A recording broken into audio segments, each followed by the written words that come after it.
अस्सलाम वालेकुम व्यूअर्स।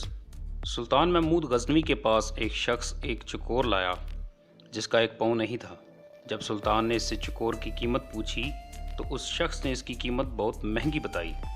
सुल्तान ने हैरान होकर इससे पूछा कि इसका एक पाँव भी नहीं है, फिर भी इसकी कीमत इतनी ज़्यादा क्यों बता रहे हो? तो वह शख्स बोला कि जब मैं चकोरों का शिकार करने जाता हूँ तो ये चकोर भी शिकार पर साथ ले जाता हूँ। वहाँ जाल के साथ इसे बांध लेता हूँ तो ये बहुत अजीब सी आवाज़ें निकालता है और दूसरी चकोरों को बुलाता है। इसकी आवाज़ सुनकर बहुत से चकोर आ जाते हैं और मैं बआसानी उन्हें पकड़ लेता हूँ। सुल्तान महमूद गजनवी ने इस चकोर की कीमत इस शख्स को देकर चकोर को ज़बह कर दिया।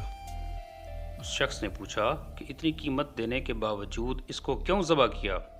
सुल्तान ने इस पर तारीखी अल्फाज कहे, जो दूसरों की दलाली के लिए अपनों से गद्दारी करे उसका यही अंजाम होना चाहिए।